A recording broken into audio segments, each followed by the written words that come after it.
नमस्कार। आकाशवाणी जयपुर अजमेर से प्रस्तुत हैं प्रादेशिक समाचार।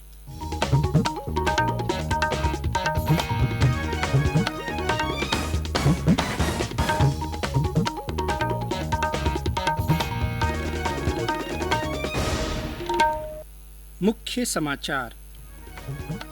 प्रदेश में कोरोना के सक्रिय मामलों की संख्या घटकर 3,783 रह गई है। कल सामने आए 150 नए मामले। राज्य में अब तक 2,04,68,000 से अधिक कोविड टीके लगाए गए।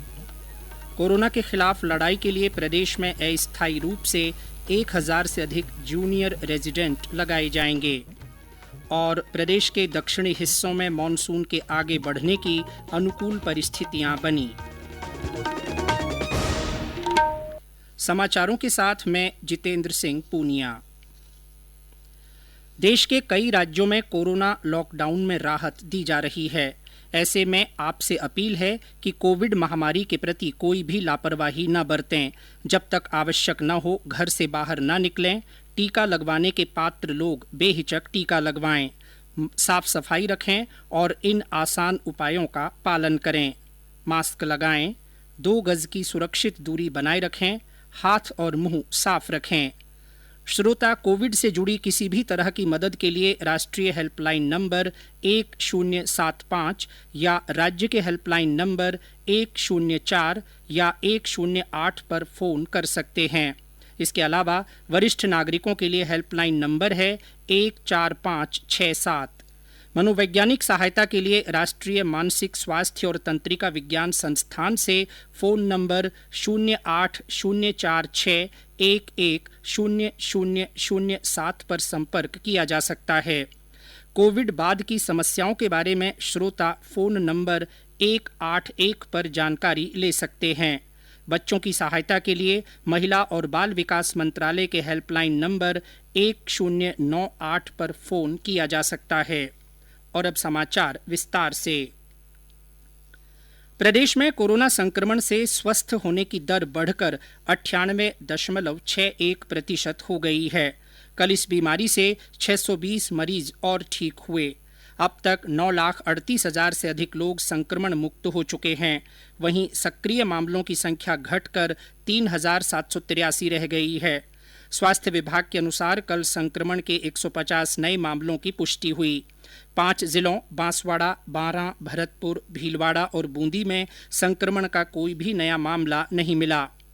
जयपुर जिले में कल 25 नए रोगियों की पुष्टि हुई। इसके अलावा अलवर में 16, हनुमानगढ़ में 12, बाड़मेर, बीकानेर और श्रीगंगानगर में 8-8, अजमेर में 7, झुंझुनू में 6, चूरू और झालावाड़ में 4-4, दौसा, जालौर, कोटा, नागौर, सिरोही और उदयपुर में 3-3, जैसलमेर, प्रतापगढ़ और टोंक में 2-2 तथा चित्तौड़गढ़, धौलपुर, डूंगरपुर, करौली, पाली, राजसमंद और सवाईमाधोपुर जिले में एक व्यक्ति में कोरोना संक्रमण की पुष्टि हुई है।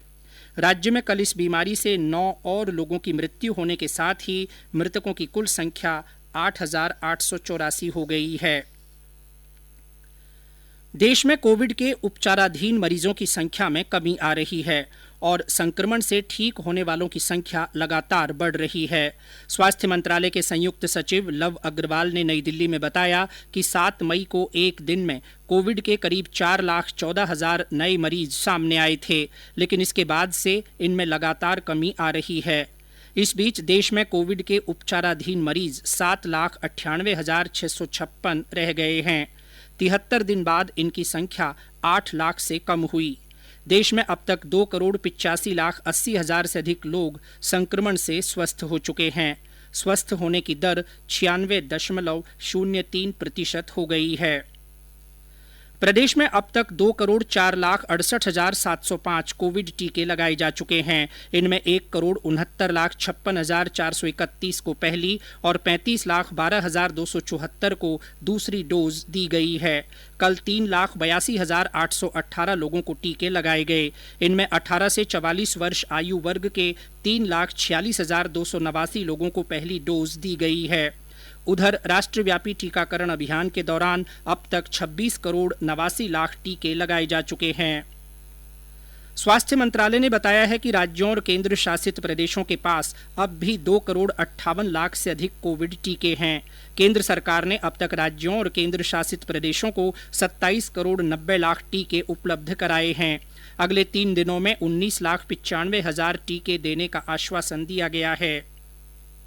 प्रदेश में कोविड संक्रमण की स्थिति को देखते हुए चिकित्सकों की उपलब्धता सुनिश्चित करने के लिए अस्थायी रूप से 1,054 जूनियर रेजिडेंट के पदों को मंजूरी दी गई है।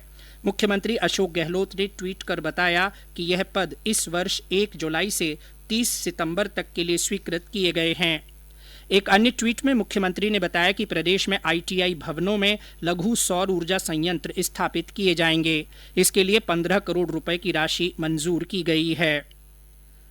प्रदेश में आने वाले दिनों में 1,000 मीट्रिक टन ऑक्सीजन का उत्पादन किया जाएगा। चिकित्सा मंत्री डॉक्टर रघु शर्मा ने ये जानकारी देते हुए बताया कि इससे राजस्थान ऑक्सीजन उत्पादन के क्षेत्र में जल्द ही आत्मनिर्भर बन जाएगा। उन्होंने कहा कि संक्रमण की संभावित तीसरी लहर में बच्चों के प्रभावित होने के मद्देनजर बच्चों के अस्पतालों में सभी व्यवस्थाओं को मजबूत बनाया जा रहा है।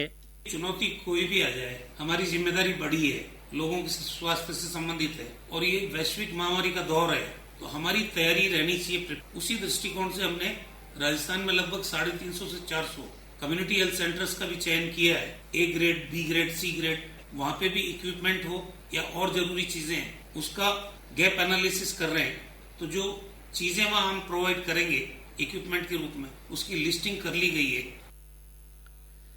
केंद्र सरकार की ओर से कोरोना के प्रति जागरूकता लाने के लिए जन आंदोलन चलाया जा रहा है। इसी के तहत आकाशवाणी जयपुर के समाचार बुलेटिनों में प्रसारित की जा रही विशेष श्रृंखला जनता का संदेश जनता के नाम में सुनिए हमारे श्रोता का संदेश।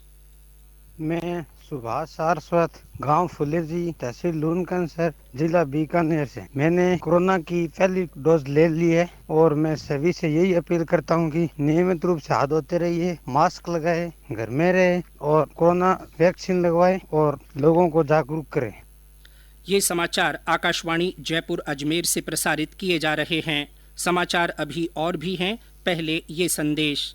चलो मिलकर एक शुरुआत करें, चलो एक फैसला आज करें, मास्क नहीं तो टोकेंगे, कोरोना को रोकेंगे, चलो एक इरादा करते हैं, चलो कुछ वादा करते हैं, मास्क नहीं तो टोकेंगे, कोरोना को रोकेंगे। समाचारों में आपका एक बार फिर स्वागत है। फ्लाइंग सिख के नाम से मशहूर एथलीट मिल्खा सिंह का कल देर रात कोरोना के कारण निधन हो गया। वे चंडीगढ़ के एक अस्पताल में भर्ती थे। श्री सिंह कॉमनवेल्थ खेलों में स्वर्ण पदक जीतने वाले पहले भारतीय धावक थे। प्रधानमंत्री नरेंद्र मोदी ने मिल्खा सिंह के निधन पर शोक जताते हुए ट्वीट संदेश में कहा कि वो लोगों के दिलों में बसते थे। मुख्यमंत्री अशोक गहलोत ने भी मिल्खा सिंह के निधन पर संवेदना जताते हुए कहा है कि मिल्खा सिंह खिलाड़ियों के लिए प्रेरणा बने रहेंगे। उच्च शिक्षा मंत्री भंवर सिंह भाटी ने कल बीकानेर जिले के देशनोक में राजस्थान फाउंडेशन की ओर से उपलब्ध करवाए गए 4 ऑक्सीजन कॉन्सेंट्रेटर देशनोक सामुदायिक स्वास्थ्य केंद्र को भेंट किए। उन्होंने विधायक कोष से केंद्र के लिए एक एम्बुलेंस भी उपलब्ध करवाई। उधर दौसा में कल्प संस्था की ओर से जरूरतमंदों को हाइजीन किट वितरित किए गए और लोगों को साफ सफाई के प्रति जागरूक किया गया। दक्षिण पश्चिम मानसून राज्य में प्रवेश कर गया है। मानसून की उत्तरी सीमा उदयपुर और झालावाड़ से गुजर रही है। मौसम विभाग ने कहा है कि मानसून के दक्षिणी राजस्थान के कुछ और हिस्सों में आगे बढ़ने के लिए परिस्थितियां बन रही हैं। इस बीच कल धौलपुर, बूंदी, झालावाड़ और टोंक सहित कई स्थानों पर मानसून पूर्व की बारिश हुई। सिरोही और बांसवाड़ा जिलों में कई स्थानों से तेज बारिश के समाचार हैं। और अंत में मुख्य समाचार एक बार फिर। प्रदेश में कोरोना के सक्रिय मामलों की संख्या घटकर 3,783 रह गई है। कल 150 नए मामले सामने आए। राज्य में अब तक 2,04,68,000 से अधिक कोविड टीके लगाए जा चुके हैं। कोरोना के खिलाफ लड़ाई के लिए प्रदेश में अस्थायी रूप से 1,054 जूनियर रेजिडेंट लगाए जाएंगे। और प्रदेश के दक्षिणी हिस्सों में मानसून के आगे बढ़ने की अनुकूल परिस्थितियां बनी हैं। इसी के साथ प्रादेशिक समाचार बुलेटिन समाप्त हुआ। हमारा अगला बुलेटिन हिंदी में दोपहर 12:30 पर प्रसारित होगा। नमस्कार।